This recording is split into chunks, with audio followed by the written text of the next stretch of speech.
Good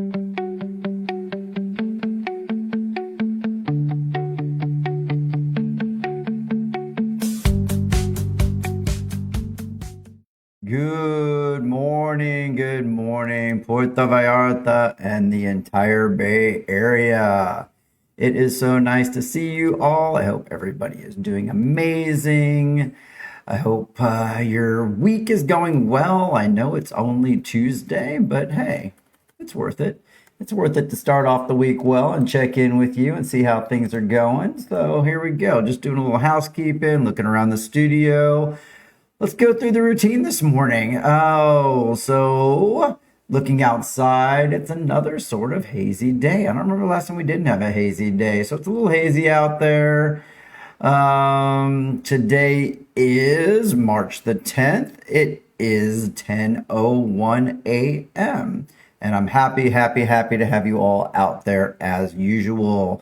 If you got a chance, say good morning. I'd love to hear from you, especially our returning folks like Chris. He's right there. Appreciate you checking in. And there's even going to be a segment today. The Anderson Report makes its premiere on the show. So again, you've tuned into Puerto Vallarta Real News, the place to get real news in Puerto Vallarta. What's really going on from somebody right here on the ground. Hey, Sly, good to see you again. So let's jump into the news today. I didn't do a whole lot of personal stuff last night per se, but because Chris was nice enough to send in a food review from a restaurant, we'll be covering that in just a little bit later. That'll be fun. That's going to be a first here. All right. So let's talk about cruise ships. I saw a bit of that on social media this morning. Again, it's another post emphasizing the negative. It's a post that just says like, oh, cancellation.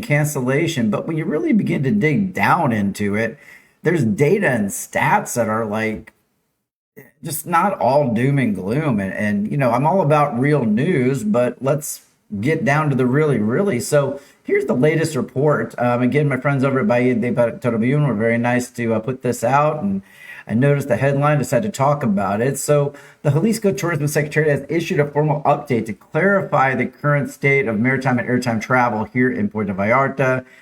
Despite some recent reports of service interruptions, official data shows that cruise arrivals are actually up 15.2% compared to this time last year. Okay, interesting.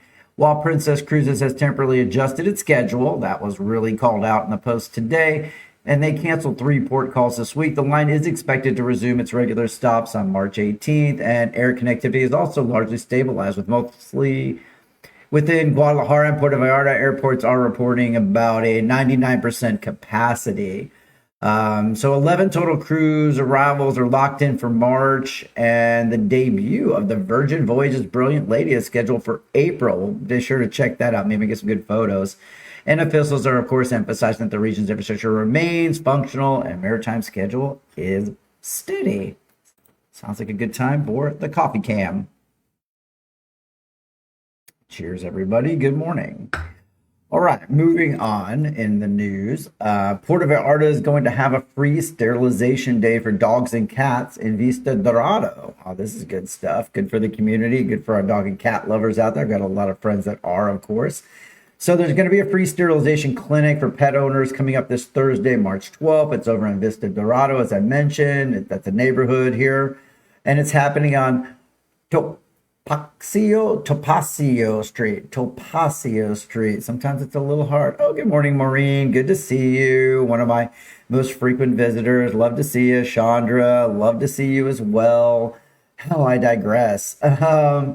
So it's right in front of the Villa de Guadalupe truck base, but you'll want to get there for the sterilization clinic before 8 a.m. because they're capping it at 25 surgeries this time. So make sure your dogs are on a leash and cats are in a carrier. Remember, they need to have been fasting, kind of like us humans, for 8 to 10 hours before the procedure. The animals should be healthy, at least 4 months old, and females can't be pregnant or in heat. You'll also need to bring an ID for the registration. So if you got any specific questions, I'm not the one to ask. It's actually ask them. And the beauty of Mexico is like everybody gives you their WhatsApp or their phone number. I love that. If you go see a doctor, they're like, here's my personal WhatsApp. That would never happen in the US. It's so interesting. Then you can reach them directly at 322-102-7339. Once again, that is for the free sterilization clinic for the pets. Hey, good morning, Lizzie. Nice to see you. Hope you're doing well today. Okay, let's also talk about a road expansion coming up. So this is the one from Ixtapa to La Desembocada, which is Highway 544. It's going to be expanded to 4 lanes just north of Puerto Vallarta. Now, this may or may not be of interest to you. What's of interest to me first is a sip of coffee. As we do, we cheers. Okay, so with that, the Mayor Munguia has announced these plans to widen the first section of State Highway 544. So if you drive out the way, I tend to motorcycle out that way a lot. It's got to be a nice expansion. It's kind of tight up there. It's good to get that road maybe expanded. Now, we're going to keep an eye on it because a major part of this project is expanding the Moscota River Bridge to 4 lanes. And through the timeline and budget, though the timeline and budget are still being worked out with the state, the focus is on finishing the bridge reconstruction by July. If you've kept up with the incidents of 222, as I call it, the bridge was heavily damaged, of course. So the focus is reconstruction, getting that done by July. And once that's done, the work on the 2 extra road lanes is going to start up. And the goal is to wrap everything up by November. Okay, well, not everything finishes on time here. No offense. You know, we didn't move down here to be fast about everything. So patience is a virtue when we're living as guests in another country that has a little bit of a slower pace. So in the meantime, expect some delays, a little bit of traffic headaches. So, you know, obviously there's also that temporary crossing near the Ixtapa Penitentiary. Remember everything would happen with that. So it's going to be slow for a little while still, especially during peak hours, but hang in there. Expansion should be coming.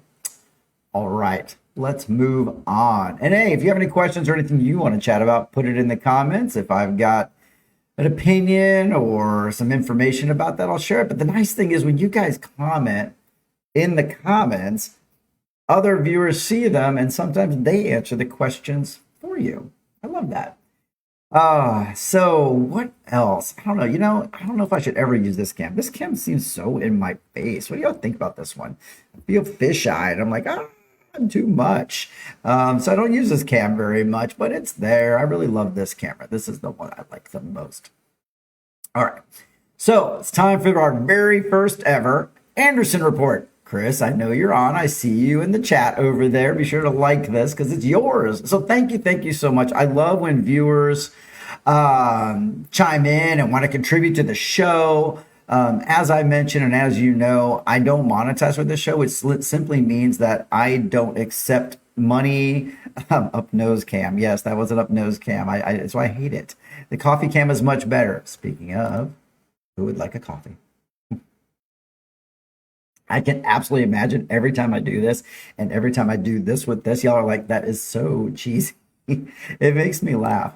Okay, so man, I'm really dragging out the intro of this first Anderson report. All right, Anderson report. So here it is. So first of all, Chris was nice enough to proactively shoot me a review of a restaurant he went to. I think it was last week. It's Puerto Peru. Hopefully I said that right. Chris really took a very professional approach to it and laid it out really nicely, but he's a friend of the show. He's a correspondent, world traveler. He's a Google Maps legend. He's got lots of views. He's probably got a bunch of reviews out there. Big dog guy as well. And he's got one of his new favorite spots popped up in Cinco de Diciembre. And you guys might already know about it, but he headed over to the corner of Aldama and Guadalupe Street to a spot called Puerto Peru. And it's a 2-story home run by 2 South Dakota locals. It's Charles and David, and they've stepped up to keep the original chef's legacy alive, even bringing in a heavy hitter from Mexico City to run the kitchen. So Chris admits he's a Peruvian cuisine rookie, but he was blown away. So he had the lomo saltado. It's a wok fried beef tenderloin, so tender he cut it with a fork. And he describes the broth as something you'd want to sip like coffee. Speaking of, you know I had to do that. Okay. Speaking of, with that, but you want to sip it like coffee, and it's packed with like ginger, garlic, bright veggies, some, yummy and kind of healthy even maybe. Pros and cons. Because he's honest about his reviews, we're going to bring all of it to you. He noted that the pricing's a little bit on the high side, and sometimes you pay for what you get. I know a lot of people here yell and scream about prices and what things cost, but if I'm getting amazing food and service, I'm not so worried about that part. He did say he felt like the potatoes were a bit of an afterthought. I'm not 100% sure what that means, but maybe they were just simple or didn't maybe elevate to the level of the meal, is what I'm going to guess. But of course, what he likes, being the dog guy, he loves that it's 100% dog friendly. The owners are fantastic and the portions are huge. So you're going to get a little party-var with that. Maybe a couple meals the next day, unless you're a real big eater. I'll be interested if Chris finished it all or not. So Chris did wrap up his review. He did give it, even with a couple maybe little dings, he still came out and said 5 out of 5. Calaveras. Look that one up if you don't know what calavera is. So if you want to break from the taco routine, and yes, per Puerto Vallarta, you don't just have to eat Mexican food. What do y'all think about when people do that? They get in there and they're like, somebody says they're looking for Canadian maple syrup at this local restaurant, or they're looking for, Italian meal, and you get these tourists or expats that yell at them, "Oh, you're in Mexico, eat tacos." I've been living all over and traveling the world since 2015, and I'll tell you, if I only ate the local foods every time I was there, it would get a little boring after a while. So do expand your horizons. Do check out some other types of foods and things out there, and don't always fight to be the best expat. It's not all about tacos. So I digress. So if you're looking for something different, I haven't been there yet, so I'm going to check it out based on your review, Chris. So thank you so much, and good to hear you clean the plate, you big eater. I love that. All right, let's talk about entertainment. I found this one this morning. Again, I good friends over at Bahia de Tribune de Bahia, sorry. Whoa, my wife's going to be really excited about this one. Maroon 5 is coming to Vedanta World. Man, they're just bringing in the acts. We had Lionel Richie, Michael Bublé's on the horizon.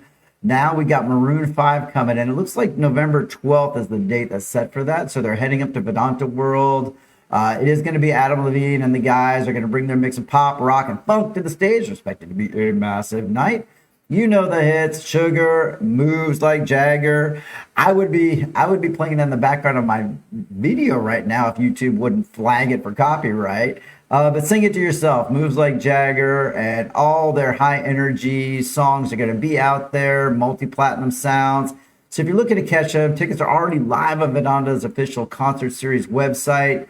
And it's going to be one of the big events of the year. I imagine I might end up there when my wife finds out they're coming. Hey, Bill, how you doing? Yeah, Peruvian food is hot today. All right. And it's really good Italian food here. I agree 100%, Maureen. Thank you.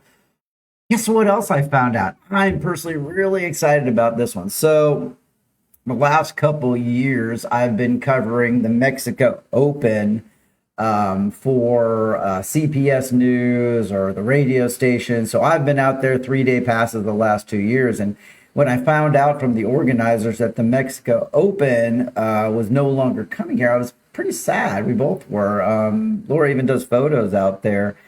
Hey, Sly, not sure what's going on with your Android and computer. I don't know. Maybe somebody technical can help him out while I'm chatting. But Mexico Open, I'm happy to report, is officially moving to the fall and coming back. I am so excited. So we're looking at late October. So it's going to be the 29th through November 1st.